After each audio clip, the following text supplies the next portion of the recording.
station, this is Houston. Are you ready for the event?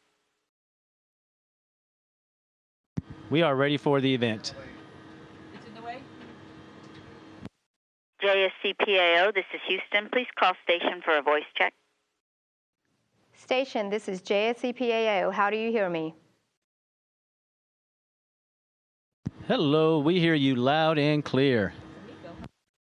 Awesome. Okay, so first we're going to go out to the social media followers who are at the Kennedy Space Center in Florida for the launch of NASA's Radiation Belt Storm Probes mission. KSC, over to you. Hi, Joe. This is Rands Adams at KSC, Twitter handle at MedicRands. I was wondering, how do you cope with being away from your family for such a long period of time? Long-duration ISS crew members have said how isolating it could be aboard the station. What keeps you going and what keeps your spirits up? Well, don't tell my family, but, you know, I don't feel too isolated up here. You know, we're talking to Mission Control all day long. They get to see us, and we have a lot of communication there. But with my family, we speak every week on a video conference, so we see each other often. Also have the telephone, so I can call if I have to. We have email. So NASA's done a lot to keep us in communication with family and friends. So it's really not too bad at all. You know, I was a Peace Corps volunteer, and I lived somewhere without electricity, and I felt a lot more isolated there than I do now. And looking out the window is motivation to stay up here and just enjoy it.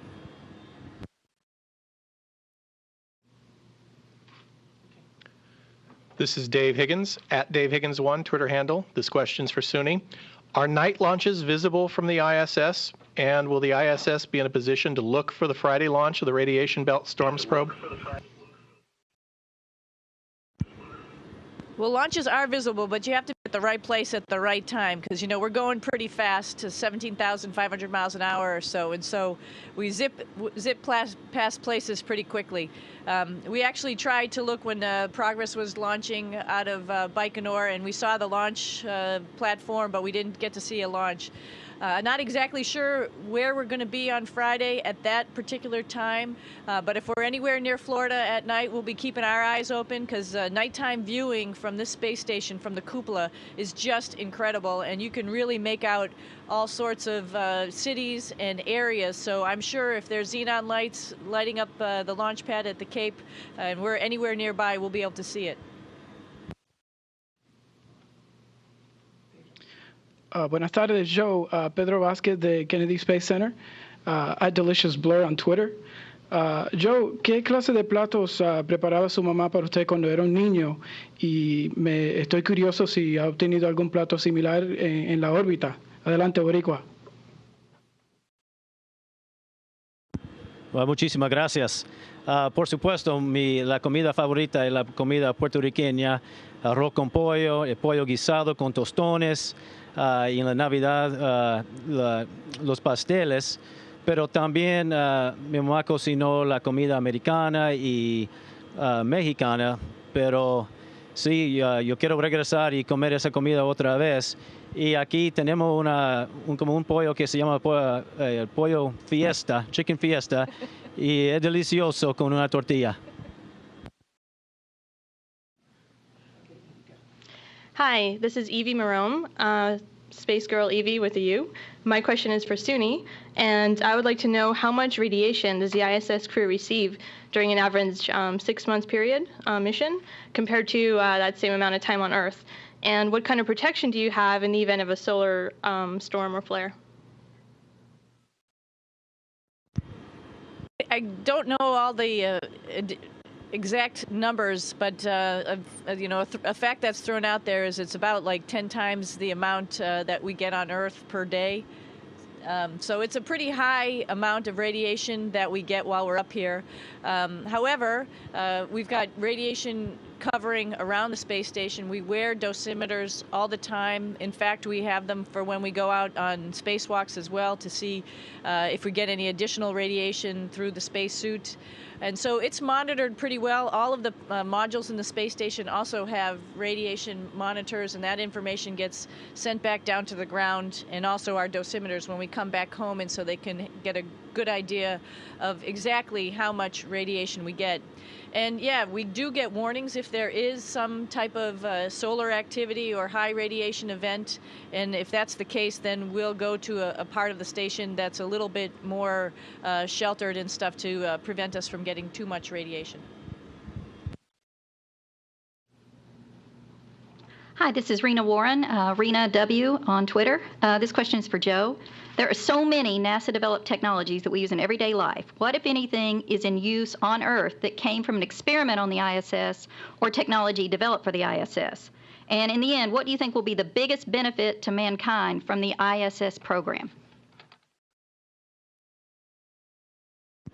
Well, that's a great question. And yeah, over the years, NASA has developed all kinds of technologies that we use every day, and that continues today. Since we've been up here, Sonny just yesterday was working on a project with fire, which is always fun. And what they can get from that is we can learn the properties of fire, and they can improve the models that we use on the ground.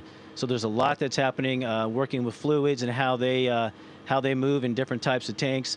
So we're continuously improving that. And I would invite all of you to go to the NASA website, to the spin-off section, and you can see everything that NASA has done, and I can guarantee you'll find something that you use that is a spin-off from NASA. And what we might find in the future, what's cool now is the ISS is a national lab. So what that means is that in the future, half the science we do will be proposed by scientists around the world, and the other half will be done by NASA scientists, so we can go out further past low Earth orbit. And what's cool about exploration is you don't know what you're going to find, and that's what I'm excited about. I think some cool things are going to happen here in the future.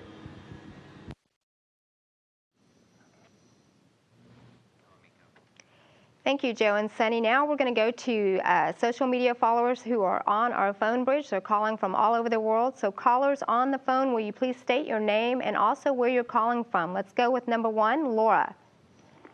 This is Laura Garcia Oviedo. I'm Science Walker on Twitter, and I'm calling from San Carlos de Bariloche, Patagonia in Argentina. This question is for Suni. Why is it important that human beings, not just robots, explore space, for example, Mars? Do you live and work with many robots aboard the ISS? Well, Laura, as a matter of fact, you could probably see Robonaut right in front of us, and today we brought him out to try him out and see how he could do for some of the simple tasks, as we're trying to actually perfect robots so that they can actually use their hands. His hands are actually like our hands, and so he's trying to do some fine, dexterous things. And then in the future, we can potentially use something like this outside to do tasks that right now we have to do.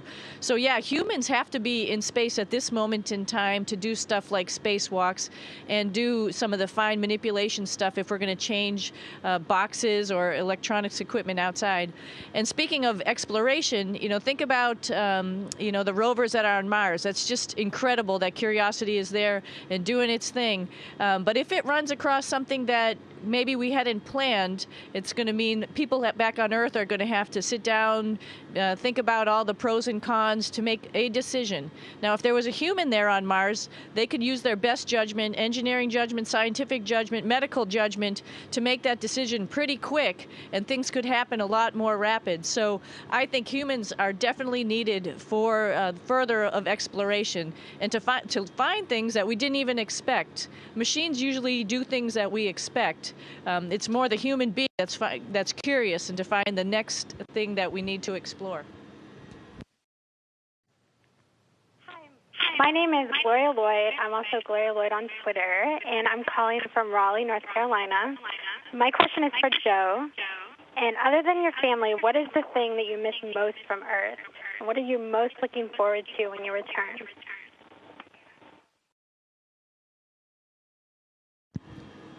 Well, I think after being here for a little more than 3 months, and I have one more to go, the one thing that I miss and I'm looking forward to is actually the climate back on Earth.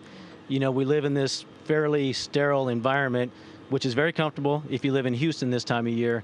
But I look forward to getting back and feeling that sun on my face, sitting by the pool, working on my tan a little bit. You know, just feeling the sun, feeling the wind, feeling the rain. Those are things that we miss up here.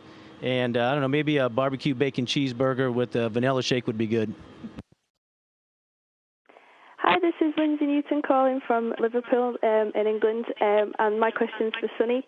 I know that you've got spiders on board at the moment, but what other creatures have made it onto the ISS? Yeah, you're absolutely right. We have 2 spiders in their habitats, and we've been watching them prey on the fruit flies. It's been pretty interesting. In the past, we've actually had some other spiders, and I think that was the first time I was able to answer a question that I got from a 5th grader about how do spiders make webs in space, and that's actually was a pretty interesting thing for us to watch real time here and earlier previously. They pretty much adapt. Other animals that we've had mice up here before, not too long ago. On the space station, I think those are all the animals we've had, but in the future, we're going to have fish. Our other crewmate, Aki Hoshidi from JAXA from Japan, has been getting the aquarium ready to go, and I think on by the end of the year, we should have some fish up here to put in there and see how they work. Hi, my name is Aiden Callahan, and I'm calling from Boston, Massachusetts. My question is for Joe. Would having a permanent low Earth orbit station be feasible, and how could we make it happen? Yeah, I definitely think it's feasible, and you could almost look at the space station we're in now and call this a permanent structure. It's been here for the past almost 12 years, and we have agreements in place to keep it here until 2020. So we're looking at a 20-year period of having the space station. So I think we've proven that you can have a structure in low Earth orbit for a long period of time, and it may continue even longer. And what we really need to keep this one going or future stations in orbit is the support of the community. You know, this is an international space station. It's not just one country, but when you get the whole Earth working together, it's amazing what we can do. And I wouldn't be surprised if a lot more people in the future are orbiting the Earth just like we are today. This is James Gomez at Gomez James. I'm calling from Aliso Viejo, California. Sunny, what's been the most memorable event so far of your current mission? I think probably, you know, coming up here on a Russian spacecraft, the Soyuz, was pretty unique. Last time I flew up here was on a U.S. space shuttle, and that was just amazing. You know, first time going to space, it's just awesome, and the rocket's huge, and it makes a lot of noise. But the Soyuz is something different, and in particular, working with our international partners, our Russian partners, and understanding and learning about the history of that program, and then, you know, coming here and docking to the International Space Station, that part has been really awesome. But, you know, parallel to that was when Joe and Aki grabbed HTV and docked that to the International Space Station. And I think you're getting the gist of what I'm saying is when anything new comes, it's always exciting. We also had a Progress that came up to the space station, and it launched and got here within 1 day. So that's a brand new flight profile. So that's been, all of that dynamic stuff's been really exciting. And I'm not saying the science isn't either. It's just we sort of get all ramped up for the dynamic parts, and so that makes it just a lot of fun to wake up the next day and see what's on the plate for what's going to happen. Hey guys, my name is Yesenia Arroyo, Twitter handle Yanasa7. I'm calling from Orlando, Florida, and this question is for Joe. How are astronauts dealing with bone loss? Have any new discoveries been made to help with that? Yeah, bone loss and muscle atrophy is a big problem that we have being up here for a long period of time, but we've come a long way. And so for their muscles and the bone, we exercise every day for about 2 hours. Part of it is on the stationary bicycle that we have here, but we also have, see, look at that. That's how good it is. And we also have a machine called ARED, which is a resistive exercise device that feels just like a universal machine in any gym, you know, back home. And we have a treadmill that we wear a harness so we can run on that, and that impact also helps with reducing the bone loss. So with those three things, we've learned a lot about it. We're also taking part in an experiment where we eat special diets to see if the foods that we eat, if that can change what our bone loss is like. So we've come a long way. We have a lot to learn. And what's neat is what we learn up here, we're also going to be able to use back home. So there's a lot going on, and there's always something new to learn when you're exploring.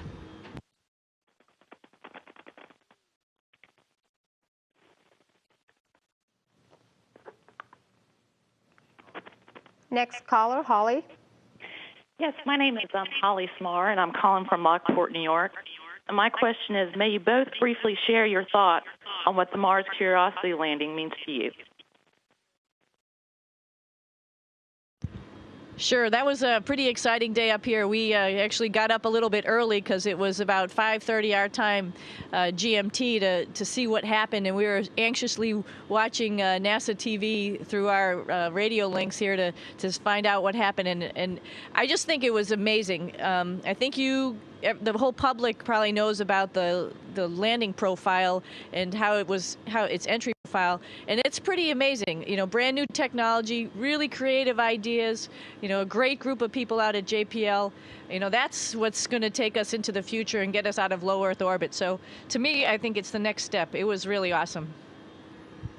Yeah, and Sonny hit it right on the head. If you watched the landing, you felt that excitement that was going on at JPL. And so don't think that NASA isn't exciting and we're not doing a lot of neat things, because we are. And so that was just another milestone as part of the exploration.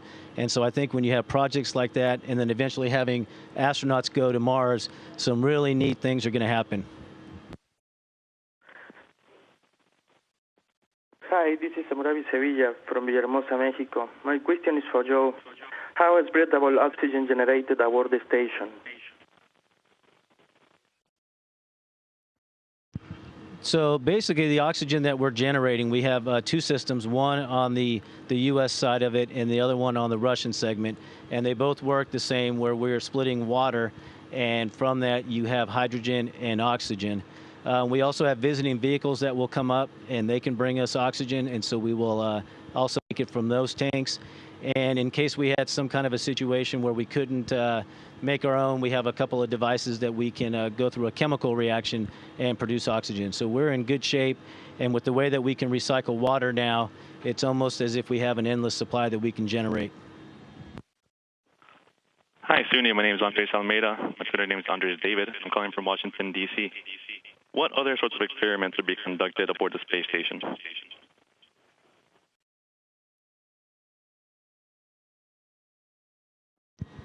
So like we alluded to earlier, we're doing a whole myriad of experiments on ourselves. That's, you know, first and foremost like a biology experiments, trying to find out what happens to the human body living here in space for a long period of time. And Joe touched on bone loss, bone density, muscle loss and density, and also another experiment, cardiac, find out what is actually going on with your heart in space. You know, it's a muscle, so it absolutely, you know, probably more than likely shrinks a little bit in space, and so how is that all affecting the way we're doing stuff on ourselves? Also, we're doing reaction type testing. How does the body over time react? That might change the way we design control systems if we're in space for a long time, going like to Mars, and maybe we might have to make a control system that would be a little bit more applicable to a changed reaction time. But other things we're doing, those are just things on ourselves, and there's more than what I'm saying. But there's also like materials type stuff, capillary flow, the burning fire experiments that I was talking about, that Joe was talking about. There's experiments that are going on outside with AMS. There's Robonaut type of experiments. So there's a ton of things. Also, like I talked about earlier, the animals that we have up here, the spiders, the fish, and tons of experiments from, like Joe said, all over the world. And so, I mean, too many even to talk about. And like Joe said, on the NASA website, there's probably a ton of them if you want to take a look and see what we're doing on a daily basis. And I'm sort of surprised. Every day I wake up and I look at our schedule, and there's something new on there that I've never done before. So it's exciting to be up here, and we appreciate all the PIs who are taking advantage of this laboratory. Station, this is JSCPAO. Thank you very much for all the wonderful answers you guys provided. We were able to get through all of the callers, and we have run out of time. And as always, we really appreciate everything you do for us. And happy 100 days, Joe. Thank you very much. It's gone by quickly, and thanks for joining us today. It was fun talking to you all. The station, this is Houston ACR. That concludes the event. Thank you. Thank you to all participants. Station, we are now resuming operational audio comm.